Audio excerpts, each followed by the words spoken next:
मैं सिर्फ आपकी पत्नी नहीं, किसी की बेटी भी हूँ। ये बात आप क्यों भूल जाते हैं? जिस तरह आपको आपके माता पिता की चिंता होती है, मुझे भी तो अपने माता पिता की फ़िक्र होती है। हाँ, वो बात अलग है कि आप मर्द हैं तो अपना फ़र्ज निभा लेते हैं। मैं बस अपनी फ़िक्र दिखा पाती हूँ। पूनम अपने पति विवेक से बोल रही थी। विवेक बोले, तुम्हारी माँ की चिंता करने के लिए तुम्हारा भाई भी तो है। ये तुम क्यों भूल जाती हो? हर बात पर इतनी जल्दी क्यों परेशान हो जाती हो? तुम्हें पता है, माँ बाबूजी को भी तुम्हारी हर पल ज़रूरत है, तो उन्हें छोड़कर तुम कैसे जा सकती हो? वो बोली, मैं आपके माता पिता की सेवा में कोई कमी नहीं छोड़ती, पर मेरे बूढ़े माँ बाप का क्या? अगर मेरा भाई उनकी सेवा नहीं कर सकता तो क्या मैं अपने माँ बाप की देखभाल भी नहीं कर सकती? इतने भी कठोर मत बनिए। भगवान ने आपको भी बेटी दी है, ज़रा आने वाले समय को भी सोचिए।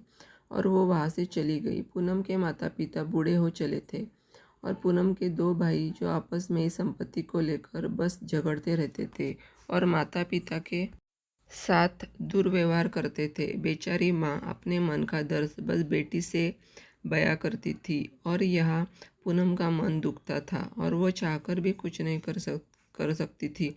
पूनम के दो बच्चे दोनों बाहर पढ़ते थे, बहुत कम ही आना जाना होता था। उसके सास ससुर उसके साथ ही रहते थे। पूनम ने एक दिन अपने पति से कहा, मैंने तय किया है कि माँ और पापा को मैं यही ले आऊँगी। इतना बड़ा घर है, माँ बापूजी के साथ वो भी यही रहेंगे। दोनों को कंपनी भी मिलती रहेगी और मैं भी निश्चिंत रहूँगी। वो बोले, तुम समझ रही हो? तुम क्या बोल रही हो? ये दोनों तो तुमसे संभलते नहीं और तुम उन लोगों को बुलाकर रिश्तों को उलझा रही हो और अपना बोझ बढ़ा रही हो।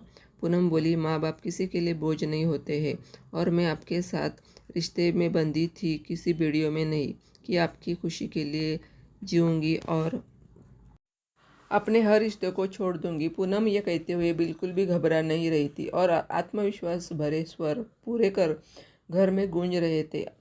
अब आए दिन किसी न किसी बात पर दोनों की बहस होती रहती थी। बातों बातों में पूनम ने अपनी बेटी से जो बाहर पढ़ती थी उसे सारी बातें बताई थी। बेटी ने अपने पिता को फ़ोन किया और बोली, पापा, अगर माँ नाना नानी को अपने साथ रखना चाहती है तो क्या परेशानी है?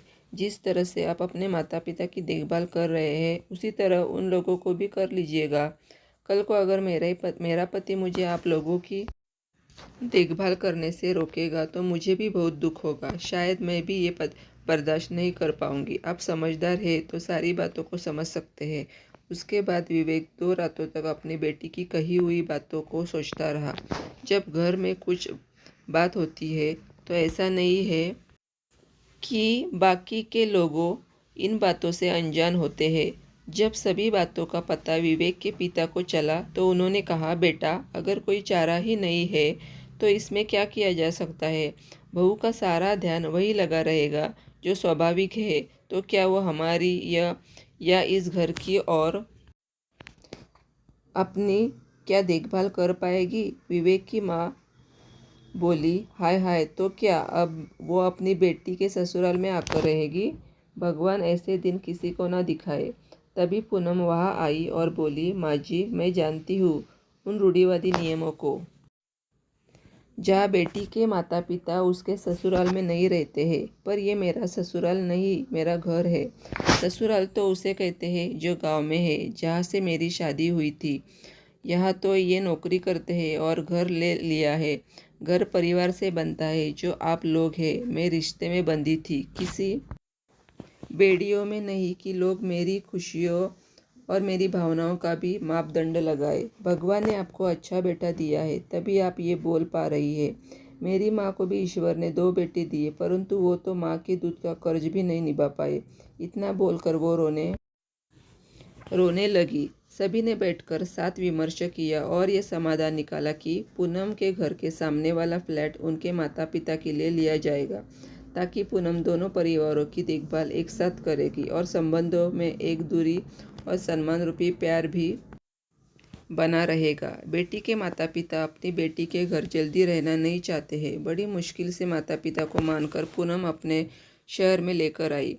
पिता को पेंशन मिलता था तो वो भी किसी पर निर्भर नहीं थे, परंतु मन के दुख को वो किसी से बयां भी नहीं कर पाते थे।